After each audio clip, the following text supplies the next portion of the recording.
Entonces la unidad pues trata de la sincronización del generador a una red eléctrica y también se puede operar ese generador en forma aislada, es decir, no conectada a una red eléctrica.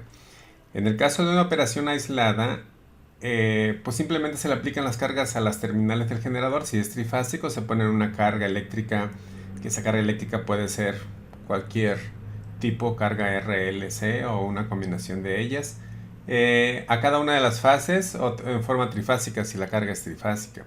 Y simplemente no tenemos más que preocuparnos de proporcionar el voltaje que requiere nuestra carga. Ese voltaje lo regulamos con la corriente de campo. Si es que el generador o la unidad de emergencia tiene forma de controlar el voltaje en terminales, porque no podemos proporcionar un voltaje más grande del que necesita la carga.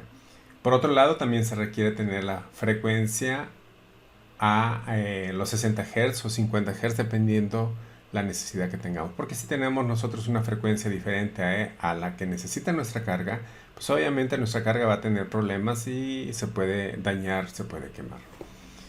Bien, entonces en el caso de tener la conexión a la red eléctrica, que es el tema de la unidad 3, lo que se hace es lo siguiente. Tenemos en esta diapositiva, aquí podemos ver el puntero láser, tenemos un interruptor.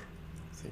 Entonces toda la energía, la potencia, recuerden que energía es el producto de potencia por tiempo y nos da kilowatts hora o megawatts hora o watts hora, eso es energía. Y es la energía que se va a comercializar o la energía que se proporciona a una red eléctrica o a un usuario. Entonces esa energía pues está en función de la potencia nominal de nuestro generador. Si tenemos un generador de 100 megawatts, en una hora nos va a dar 100 megawatts hora. Entonces, y de esa manera se factura o se cobra la energía que está proporcionando. Entonces ustedes son dueños de un generador y dicen, soy un generador independiente, me quiero conectar a la red eléctrica para vender energía. Obviamente el primer paso es pues la inversión, el segundo paso es los permisos requeridos para que ustedes puedan comercializar la energía y conectarse a la red. Bien, la conexión a la red nada más se logra con abrir o cerrar ese interruptor que está ahí indicado en la diapositiva. Al tiempo que nosotros cerramos ese interruptor, entonces va a establecer el voltaje de este generador G1, se va a poner igual al generador de la red eléctrica. Entonces esos voltajes tienen que ser iguales para poder conectarnos, porque si son diferentes, entonces vamos a tener nosotros un transitorio electromagnético que se asemeja a un cortocircuito. Una vez cerrado, entonces yo cambio la potencia mecánica y empieza a variar la potencia eléctrica activa y la potencia reactiva. Y se establece el flujo de potencia activa hacia la red. Si el flujo de potencia activa es de la red hacia el generador, entonces nuestro generador estaría funcionando como un motor síncrono y ya no estamos proporcionando energía a la red. Pero si nosotros tenemos las condiciones tal que este generador nos proporcione más una potencia, entonces que vamos a comercializarla, entonces sí podemos tener un flujo del generador a la red, que es lo que nos interesa. Entonces la pregunta fundamental es la que está indicada aquí en la parte inferior de la diapositiva, es ¿en qué momento debemos cerrar el interruptor? Entonces el interruptor se debe cerrar en un momento muy específico, considerando que de un lado del generador están 60 Hz o 61 Hz o 59 Hz. Del lado de la red eléctrica, en este caso Comisión Federal en nuestro país, tendríamos nosotros 60 Hz. Y si nuestro voltaje es 220 en la red eléctrica, pues nuestro generador también debe tener 220 volts. Si nosotros nos queremos conectar y tenemos 300 volts nuestro generador y la red eléctrica es de 220 volts, esa diferencia de voltajes va a establecer un flujo de corrientes en el momento de cerrar el interruptor y nos va a ocasionar problemas. Por otro lado, también tenemos nosotros una onda senoidal en el generador, ¿sí?, que va a una cierta frecuencia, y del lado de la red tenemos otra onda senoidal. Entonces, aun cuando tengamos los mismos voltajes, si las fases no son iguales, vamos a tener un problema. Si las fases están desfasadas 180 grados, entonces también vamos a tener un problema. Si la secuencia de fases, es decir, aquí es trifásico, ABC, y acá tenemos una secuencia CBA, es decir, diferente, jamás vamos a ponerlos en fase, jamás los vamos a poner sincronizar. ¿Podemos cerrar el interruptor? Sí, sí lo podemos cerrar sin mayor problema. Simplemente es oprimir un botón de cierre, pero llevamos el riesgo de que dañemos interruptores, conductores y el mismo generador si no hacemos una conexión correcta a la red. Bien, entonces esta unidad trata básicamente de ese punto. ¿Cómo podemos sincronizar el generador? En esta otra diapositiva están los 6 puntos principales que se requieren para poder nosotros conectar un alternador o un generador a un sistema eléctrico. En el punto número 1, ¿sí?, tenemos que el generador debe hacerse girar a su velocidad nominal. Es decir, si es de 1800, 3600 revoluciones, eso. Con eso vamos a garantizar nosotros que tenemos la frecuencia nominal de nuestro generador. Los voltajes de línea, tanto del generador como de la red, tienen que ser idénticos para poder conectarnos y evitar ningún transitorio. Si el voltaje es diferente, entonces vimos en la unidad 2, en las simulaciones, que si yo varío la corriente de campo, el voltaje en terminales va a cambiar. Entonces, si el voltaje es arriba o abajo con respecto a la red eléctrica, cambiando la corriente de campo, nosotros podemos cambiar el voltaje en terminales. El punto número 2 es el que acabo de mencionar en la diapositiva anterior, la secuencia de fases de ambos puntos, es decir, del lado del generador y del lado de la red eléctrica, deben ser idénticos. Es decir, secuencia ABC, secuencia positiva del lado del generador. ¿Qué significa? Que primero, si nosotros vemos en un osciloscopio, que pudiéramos ver las 3 señales, vamos a ver la fase A, la fase B y la fase C. Eso se le llama secuencia ABC. Y esa misma secuencia, si yo ahora cambio mis puntos del osciloscopio y lo pongo del lado de la red, pues también voy a tener las 3 fases, las 3 secuencias, es decir, A, B, C. Si se ve que el lado del generador o el lado de la red, la secuencia es CBA, o sea, no coinciden en forma secuencial las fases, entonces no podemos hacer esa sincronización. ¿Y qué es lo que tenemos que hacer? Bueno, lo que tenemos que hacer es simplemente cambiar 2 fases del generador. Y al cambiar 2 fases del generador, digamos la A con la B y la B con la A, podemos verificar y ya tendríamos la misma secuencia. Otra alternativa es hacer girar el generador en sentido contrario, pero el resultado es el mismo. Entonces, si al momento de tuviéramos un proyecto de un generador de 500 megawatts y el generador por la turbina tiene que girar en un cierto sentido, entonces la solución más práctica desde el punto de vista eléctrico es cambiar 2 fases y de esa manera corregimos la secuencia. En la práctica de la simulación que está asociada con la unidad 3 viene muy bien explicado. Pueden ustedes cambiar la secuencia y ver qué pasa. Pueden mover el modelo lo que ustedes quieran y pueden ver qué es lo que pasa en el generador, ¿no? Bien, también tenemos que el paso número 3 se debe ajustar la frecuencia del generador para que sea igual a la red eléctrica. Para eso normalmente existen algunos métodos de lámparas experimentalmente, o hay indicadores ya digitales, computarizados, que nos indican si hay diferencias en frecuencia, tenemos que aumentar o bajar la velocidad. El punto número 4, una vez que tenemos las 3 condiciones anteriores, en el cuarto consiste simplemente en cerrar el interruptor.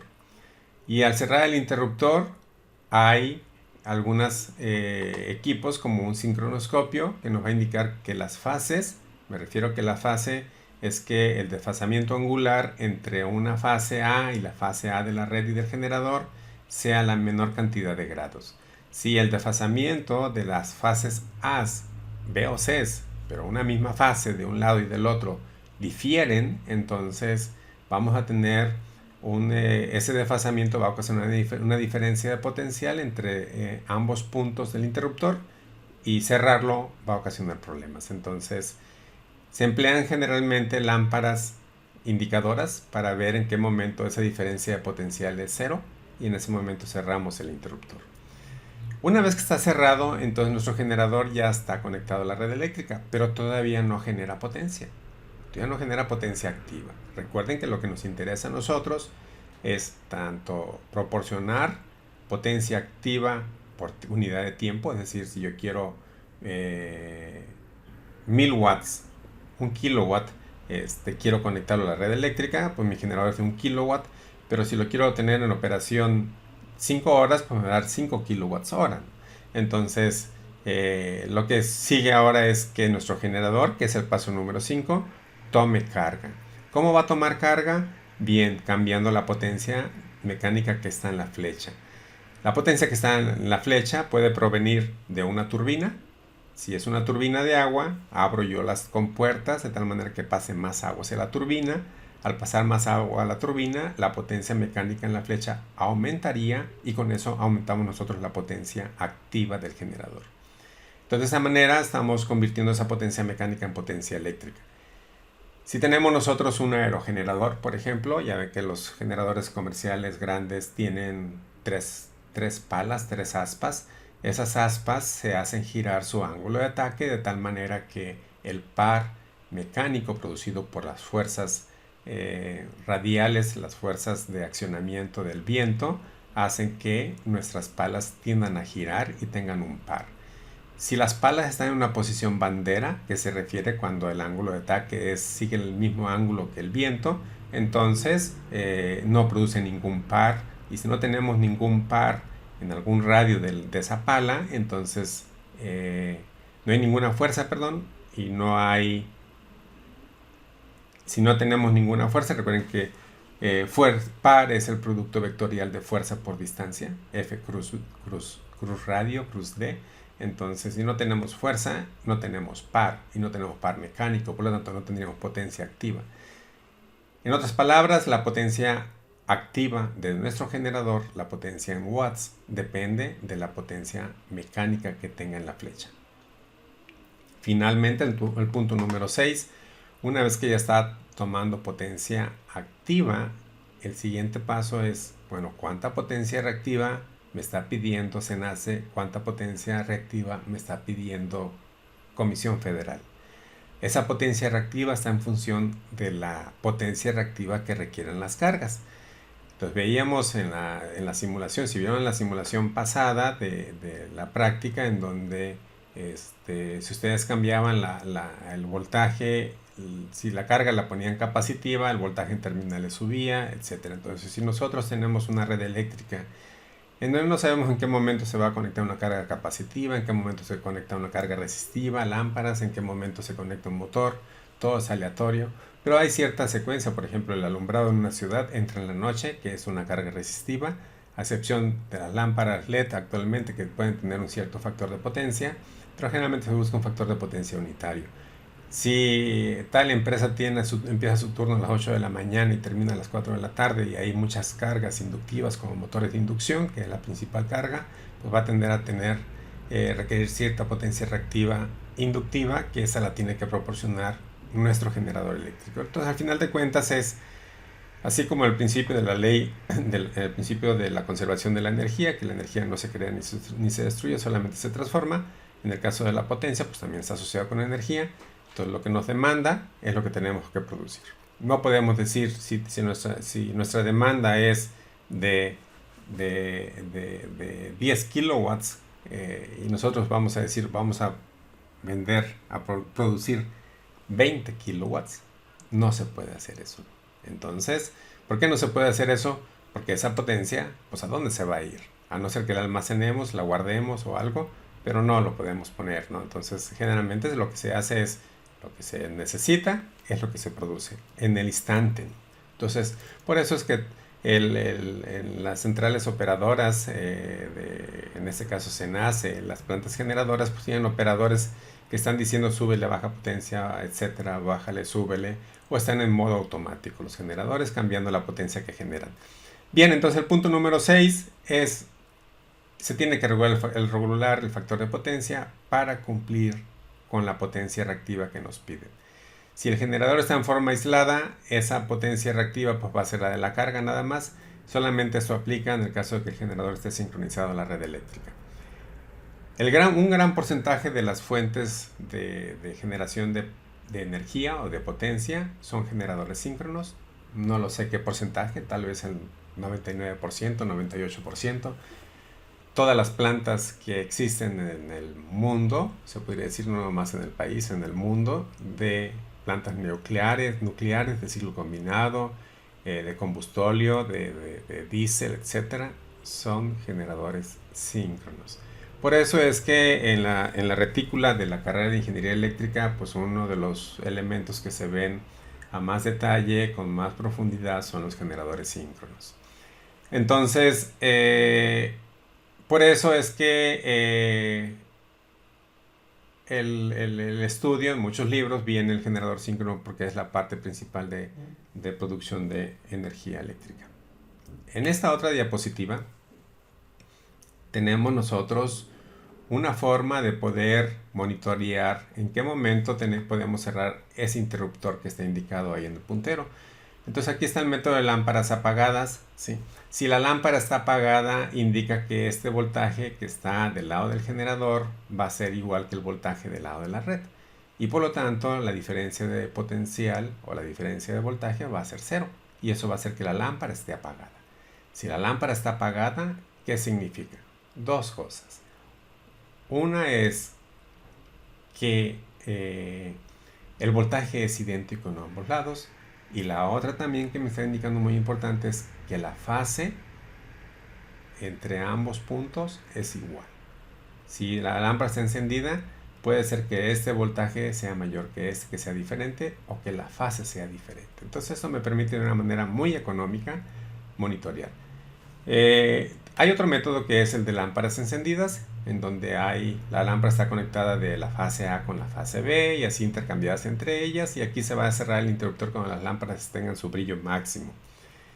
El tercer método es las lámparas giratorias, que es una combinación de la lámpara apagada con la lámpara encendida, es decir, va a haber dos lámparas encendidas, una apagada y luego una lámpara encendida y dos apagadas, y así va a estar la secuencia, de tal manera que nos va a indicar a nosotros en qué momento podamos cerrar. ¿Cuándo se debe cerrar el interruptor? Cuando una esté apagada y dos estén encendidas. Entonces de esa manera nosotros podemos cerrar el interruptor. Cerrar el interruptor cuando las lámparas entre las fases A y B y BA estén encendidas y la lámpara conectada a las fases C esté apagada. Ese es el momento de cerrar el interruptor. Tener lámparas encendidas obviamente es más difícil porque no sabemos en qué momento tiene su brillo máximo.